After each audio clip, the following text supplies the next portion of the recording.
Coach Summers, please press star 1 to get in the queue. Georgia Southern is opening their 2017 season this Saturday, September 2nd. They'll travel to Auburn to take on the Tigers at 6:30 p.m. Central Time. That game will be televised on the SEC network.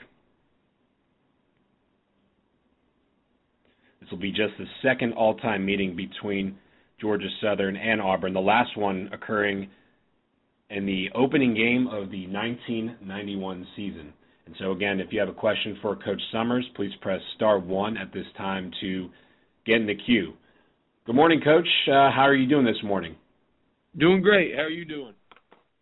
Doing well. Thank you for asking, and I appreciate taking the time, as always, on the call. Before we get to questions from the media, could you get us started with an opening statement on your expectations for the 2017 season? Yes, sir. We are really excited about what we've got going into 2017 and really the opportunity that we've got. Obviously, we come into this year disappointed in last season's record and trying to do everything that we can since the last down versus Troy last season to really work and put ourselves in a position to be successful this year. I think we had a great fall camp, and I've had a good 2 weeks since school started back, and really excited about getting the season going early on against a really good football team in Auburn University this weekend. Coach, thank you very much. We'll go to questions now. We'll go to our first question from James.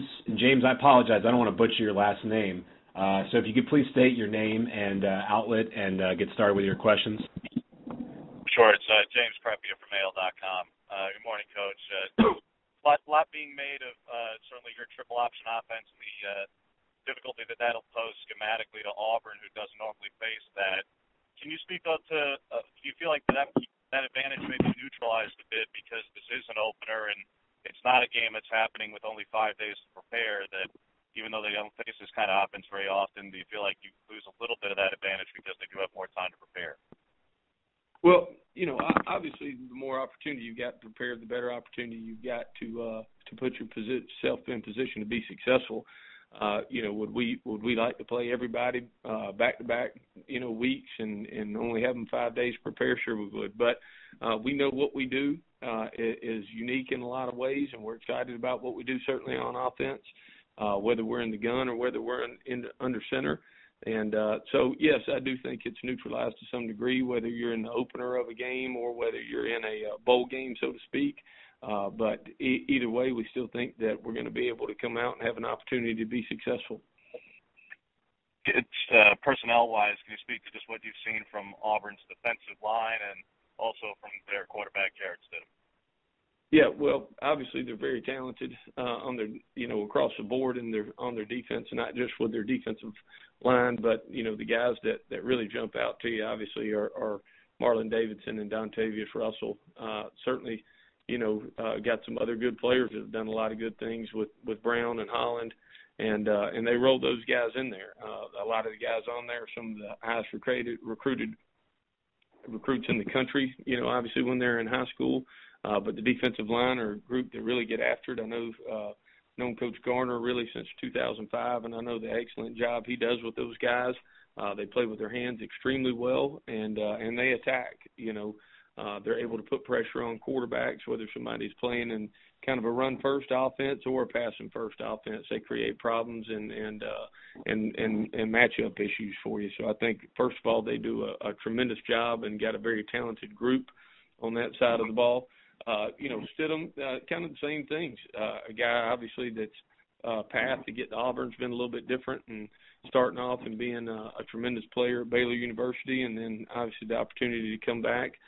He's a guy that's very talented, certainly a dual threat guy, but is probably known for his arm and his arm strength, but is certainly a guy that's very formidable, being able to run the ball. And obviously they've got depth at quarterback, got a number of guys that have started big-time football games at big-time places in that group. So obviously those things will be a challenge for us, but I certainly think they've got a good quarterback and a good defensive line. And lastly, if you could just speak to what Chad Lunsford means to your program, what he brings to your program, and what his past with Auburn may offer you in this matchup as far as just his familiarity with their offense? Well, Chad is a tremendous asset for us here at Georgia Southern. First of all, Chad is a tremendous person, a great family man with a great wife and 3 children that are adorable.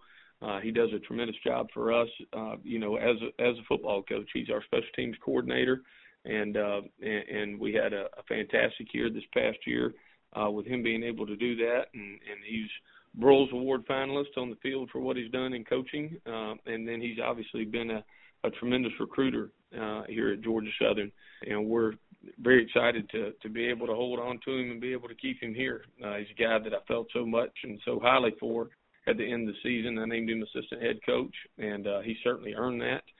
And obviously his background with Auburn University, there'll be some things obviously that will be similar, and he'll have a lot of relationships and those kind of things, and whenever he gets there. But we're awfully excited that he's here, and obviously excited about what we've got to do and what he brings to the table for us going into this game against Auburn.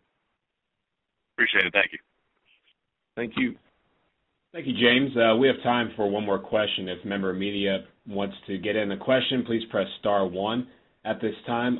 Coach, before we let you go, how has your team responded to the transition back to the option offense? Well, we kind of get that said a lot about the transition. I mean, we certainly started the year last year in a position where we were running a tremendous amount of option, and you see it a lot in the last game of the year versus Troy.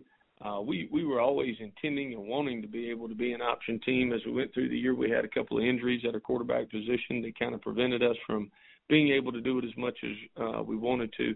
I think the real key has been, with having an entire staff that's got a background in it, and obviously people that kind of come from the Paul Johnson tree, and really having 3 different guys in our offensive staff right now that have been offensive coordinators in both gun option and the flex bone option. So, I think that's been the biggest improvement with the ideas that we've been able to have, and then trying to get the most out of the players and the opportunities that we have, within our units.